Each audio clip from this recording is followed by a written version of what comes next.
ចាសង្ស្វាគមន៍បងប្អូនទាំងអស់គ្នាមកកាន់ Channel អ្នកគ្រូសង្ឃុំសាជាថ្មីម្ដងទៀតចាថ្ងៃនេះអ្នកគ្រូលើកតាមជូនបងប្អូនទាំងអស់គ្នានៅក្នុងសៀវភៅស្រីហេតោបទេសវគ្គ4បន្តទៀតដែលអ្នកគ្រូអានវគ្គមុនគឺចប់ត្រឹមអារម្មណ៍បទឥឡូវនេះគឺចូលដល់ភាគទី1ចាគឺការគំនិតចា៎បងប្អូនទាំងអស់គ្នាដែលអត់ទាន់បាន Subscribe វីដេអូរបស់អ្នកគ្រូអត់ទាន់បាន Subscribe Channel របស់អ្នកគ្រូអត់ទាន់បាន Like សូមជួយ Subscribe Channel និងជួយ Like ផងចា៎ជាការលើកទឹកចិត្តមួយដែលអាចឲ្យអ្នកគ្រូមានការកម្លាំងចិត្តក្នុងការផលិតវីដេអូជូនបងប្អូនទាំងអស់គ្នាទៀតចា៎ហើយគឺអ្នកគ្រូផលិតអត់ដាក់ភ្លេងចូលទេចា៎គឺអានសុទ្ធជូនបងប្អូនតែម្ដងអរគុណច្រើនបងប្អូនទាំងអស់គ្នាអញ្ចឹងចូលស្ដាប់ជាមួយនឹងអ្នកគ្រូនៅក្នុងចា៎វគ្គគប់មិត្តកាលនោះមហាបណ្ឌិតវិស្ណុស៊ីម៉ាន់ក្រាបបង្គំទូលព្រះរាជបុត្រទាំងឡាយដែលប្រថាប់នៅក្នុងចំពោះមុខដោយសេចក្តីសុខសម្រានលើផ្ទៃនៃប្រាសាទដោយស្លោកដូចនេះថាអ្នកប្រាជ្ញតែងប្រើកាលវេលាឲ្យប្រព្រឹត្តទៅដោយការកំសាន្តកប្បសាសមនុស្សល្ងងតែងប្រើកាលវេលាឲ្យប្រព្រឹត្តទៅដោយការប្រព្រឹត្តសេចក្តីវិនាសដោយការដេកនិងដោយការឆ្លោះតតែងព្រោះហេតុនោះទូលព្រះបង្គំនឹងពោលកថាដ៏វិចិត្រមានរឿងក្អែកនិងអណ្ដើកជាដើមចោមទុកជាទីសណ្ដាប់ដើម្បីកំសាន្តព្រះハរតីនៃទ្រង់ទាំងឡាយព្រះរាជបុត្រទាំងឡាយត្រាស់តបថាបបិទ្ធលោកអាយៈ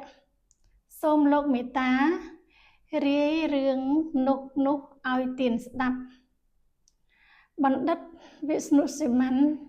ពោលពាក្យដាស់តឿនព្រះតីថាបើដូច្នេះសូមទ្រង់តាំងព្រះតីស្ដាប់ចុះការគប់មិត្តនេះនឹងផ្ដើមពោលឥឡូវនេះដូចមានស្លោកទុកជាខាងក្រោមថាអ្នកប្រាជ្ញមានចិត្តល្អសំបីខ្សត់ទ្រព្យហើយឥតកម្លាំងក៏អាចជួយកែខៃឲ្យសម្រេចប្រយោជន៍បានដោយរស់រានដូចរឿងក្អែកអណ្ដើកនិងកណ្ដុរព្រះរាជបុត្រទាំងឡាយត្រាស់សួរថារឿងនេះតើដូចម្ដេចបណ្ឌិតវិស្ណុសេម៉ាន់ក្រាបបង្គំទូលថារឿងក្អែកអណ្ដើកនិងកណ្ដុរនៅលើស្ទឹងត្រាយគោទេវរីមានជ្រៃមួយដើមធំត្រសុំសាខាមេឃត្រឈឹងត្រឆៃពួកវងបក្សីទាំងឡាយលុះដល់វេលាល្ងាចទន្ទាបព្រះសូរិយាល្ងាចថ្ងៃហើយតែងបបួលគ្នាហើរមកពីទិសានុទិសជ្រៀងជ្រៃចូលមកជ្រកអាស្រ័យមគ្គដើមជ្រៃនោះសម័យមួយវេលាព្រឹកព្រៀងស្វាងឡើងចិត្តអស់ខែនៃរាត្រីកាលហើយព្រះច័ន្ទជាទីគោរពនៃនាយកនៃកងកោមុតជាតិលិចបាត់វងរស្មីកំពូលភ្នំអស្ដង្គតមានក្អែកមួយឈ្មោះលក្ខុបតនកៈភ្ញាក់ឡើងពីព្រឹកព្រលឹមក្រឡេកមើលទៅឃើញព្រានម្នាក់មកដល់ប្រៀបដូចជាឃើញយមរាជទី2លុះឃើញហើយក៏រំពឹងគិតថាថ្ងៃនេះឃើញឧបទ្រពចង្រៃកើតឡើងតាំងពីព្រលឹមតែម្ដងអាត្មាអញមិនគប្បីដឹងបានថាឧបទ្រពចង្រៃនេះនឹងកើតប្រកបឡើងបែបណារំពឹងគិតហើយរន្ធត់តក់ស្លុតក្នុងចិត្តឥតឧបមាក៏ហើឆ្លេឆ្លាទៅមើលតាមស្នាមព្រាននោះចរទៅព្រោះថាមនុស្សល្ងងតែងចូលប្រទះបាត់តង្កិចហេតុដែលនាំឲ្យកើតសេចក្តីសោក1000ដងឬហេតុដែលនាំឲ្យកើតភ័យ100ដងក្នុងមួយថ្ងៃតែអ្នកប្រាជ្ញចូលប្រទះបាត់តង្កិចហេតុដូច្នេះឥតមានអង្គឺឡើយនរជននៅក្នុងលោកនេះគួរធ្វើមនសិការៈទុកក្នុងចិត្តដូច្នេះរាល់ថ្ងៃកុំខានការភ្ញាក់ក្រោកឡើងពីព្រលឹមនរជនគប្បីដាស់សតិរលឹករាល់ថ្ងៃថាមហាភ័យទាំងឡាយចិត្តមកដល់ហើយបណ្ដាមហាភ័យទាំងឡាយនោះការជឿចាប់សេចក្តីស្លាប់និងសេចក្តីទុក្ខសោករោគភ័យឬអន្តរាយអ្វីមួយមុខជានឹងធ្លាក់មកដល់អាត្មាអញក្នុងថ្ងៃនេះកាលនោះព្រានបក្សីនោះក្មេកគ្មៀតព្រោះគ្រាប់ស្រូវហើយត្រដាងលោភចាត់ ចែងរួចសពគ្រប់ហើយក៏ពួនសងំអាត្មាក្នុងទី1ក្នុងកាលនោះឯងស្ដេចព្រាបចិត្តក្រិបហើយចោមកពីចម្ងាយព្រមមួយអន្លើដោយព្រាបជាបរិវារពេលរេរាលើអាកាសវិហារឃើញគ្រាប់ស្រូវរៀតរត់ខ្ចាត់ខ្ចាយដូច្នេះក៏ពោលរំលឹកព្រាបជាបរិវារដែលលមោបចង់ចោះទៅស៊ីគ្រាប់ស្រូវនោះថាហេតុអ្វីក៏មានគ្រាប់ស្រូវនៅក្នុងដងព្រៃជ្រៅនរៈជនលងលូតលោតឆ្ងាយពីទីឋានមនុស្សដូច្នេះណោដំណើរនេះគួរពិចារណាមើលសិតយើងឃើញរបស់នេះនឹងទុកជាលៀបចម្រើនក៏ឥតអង្គឺមានព្រោះការលមោបស៊ីគ្រាប់ស្រូវនេះនឹងត្រឡប់ឲ្យវិនិច្ឆ័យអន្តរាយក្តៅក្រហាយស្ដាយក្រោយដល់យើងគ្រប់គ្នាក៏សឹងថាបាន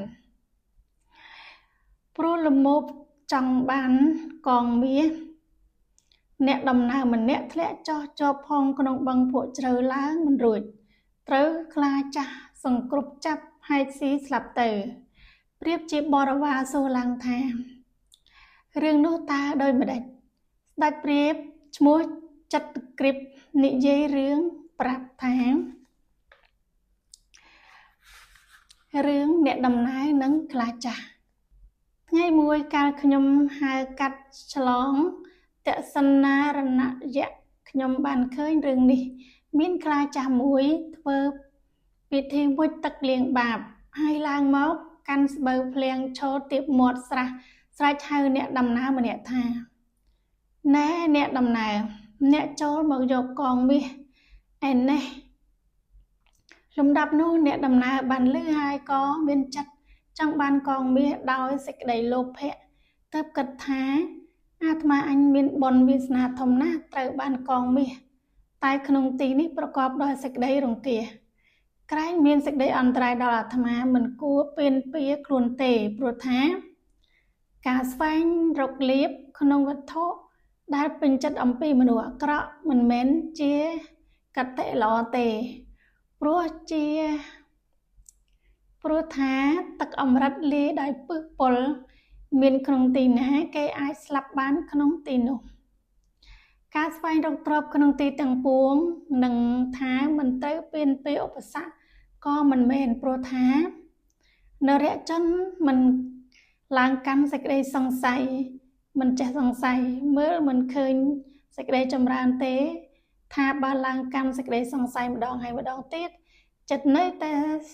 សាញ់សាំញ៉ាំចេះតែសង្ស័យស្ទាក់ស្ទើរកាលបើឃើញសេចក្តីចម្រើនហើយក៏ឈ្មោះថាមិនឃើញដែរបើដូច្នេះអាត្មាអញគួរសួរដេញដោលឲ្យអស់ជើងសិនអ្នកដំណើរនោះប្រកាសសួរទៅថានៅឯណាកងឯនោះកាលនោះខ្លាក៏លើកជើងមុខបង្ហាញឲ្យមើលអ្នកដើរផ្លូវពោលថាធ្វើម្ដេចឲ្យទុកចិត្តស្និទ្ធស្នាលនឹងឯងពីព្រោះឯងនេះជាសត្វខ្លាចូលចិត្តស៊ីសាច់ច្របាច់កសម្រាប់គេដូច្នេះខ្លាឆ្លើយតបណែអ្នកអើយចូលអ្នកស្ដាប់ខ្ញុំកាលខ្ញុំនៅពីបឋមអ្វីនៅឡើយខ្ញុំប្រព្រឹត្តអាក្រក់មែនព្រោះខំសម្លាប់គោមនុស្សច្រើនអនេកដល់អំពើអាក្រក់នោះឲ្យផលកូនប្រពន្ធខ្ញុំស្លាប់ចោលអស់ខ្ញុំផុតពូជអស់ហើយខ្ញុំនៅកំព្រាតែម្នាក់ឯងលំដាប់មកមិត្តតាអីសី70បរិបម្នាក់ទូលមានព្រានបដៅឲ្យខ្ញុំកាន់ធរថាណែអ្នកចូលប្រព្រឹត្តធម៌ឲ្យទៀនកុំប្រព្រឹត្តអាក្រក់ទៀតតាំងពីនោះមកខ្ញុំធ្វើតាមពាក្យព្រានប្រដៅរបស់តាអីសីនោះដរាបមិនដែលហ៊ានប្រព្រឹត្តអាក្រក់ទេប្រព្រឹត្តមួយទឹកលាងបាបជានិច្ចរក្សាសិលដាក់ទានជាប្រក្តីមានមេត្តាករណាពេលនេះខ្ញុំក៏កាន់តែចាស់ជរាក្រមគ្រាទុពលថ្មិញក្រចកក៏រិចរិលអស់រលីងហើយតែម្ដេចក៏អ្នកនៅតែមិនជឿខ្ញុំទៀតមិនអាចយកខ្ញុំជាវិសាសភូមិបានព្រោះថាការបូជាយាយមួយការសិក្សាព្រះវេទមួយទានមួយតបៈមួយសច្ចៈមួយសន្តោសមួយសេចក្តីអត់ធន់មួយនិងការមិនលោភមួយ ទាំង8ប្រការនេះជាបដិបទានៃព្រះវេទបុគ្គលគប្បីចាំទុកចុះបណ្ណាធម៌8ប្រការនេះធម៌4ប្រការខាងដើមគេប្រតិបត្តិដើម្បីបង្អួតឬឆបោកក៏បានធម៌4ប្រការខាងចុងស្ថិតនៅបានតែចំពោះបុគ្គលមហាត្ម័នមានចិត្តប្រសាឥឡូវនេះខ្ញុំអស់សេចក្តីលោភប្រលីងហើយរហូតដល់ចង់ឲ្យកងមាសដែលនៅក្នុងដៃខ្ញុំនេះជាទានដល់អ្នកថែមទៀតតែបើទុកជាខ្ញុំប្រព្រឹត្តល្អដូច្នេះក៏នៅពិបាកនឹងកិច្ចឬហាមឃាត់លោប្រវត្តិពាក្យញុះញង់សោកសៀតមនុស្សលោកថាខ្លាស៊ីមនុស្សព្រោះថាមនុស្សលោកតែងទៀងទៅតាមដំណើរហេតុដែលកន្លងទៅហើយមិនជឿទុកចិត្តស្រីផ្កាមាសដែលគេបានដោយឧបទេសគេបានទូលមានល្អហើយមិនគិតចោកព្រះធម៌ជាប្រមាណដោយគេមិនជឿទុកចិត្តព្រាហ្មណ៍ដែលបានធ្លាប់កាប់សម្លាប់គោមួយទៀតគម្ពីរធម្មសាស្ត្រខ្ញុំក៏បានរៀនសូត្រអស់ជើងហើយសូមអញ្ជើញអ្នកត្រង់ត្រាប់ស្ដាប់ដូចតទៅនេះបបិទ្ធព្រះបាទប៉ាដុនតុនភ្លៀងដែលបង្អុលចុះលើផែនភស្តុធាដែលរីងហែងរំហួតយ៉ាងណាក៏ឲ្យភោជនាហារដល់ជនស្រេកឃ្លានអត់បាយក្រហាយទឹកយ៉ាងនោះដែរការឲ្យទានដែលបានផលឡានិសង្សច្រើនគឺការឲ្យទានដល់មនុស្សអ្នកទីទល់ក្រលំបាកតោកយ៉ាជីវិតរបស់ខ្លួនជាទីស្រឡាញ់ពេញចិត្តយ៉ាងណាជីវិតរបស់ជនដទៃក៏យ៉ាងនោះដែរលោកសប្បុរសទាំងឡាយតែងធ្វើសេចក្តីមេត្តាករុណាព្រោះលោកយកខ្លួនរបស់លោកជាគ្រឿងឧបមាមួយទៀតលោកពោលទុកថាកំណាញ់នឹងការឲ្យទានសេចក្តីសុខនិងសេចក្តីទុក្ខស្រឡាញ់និងស្អប់បុគ្គល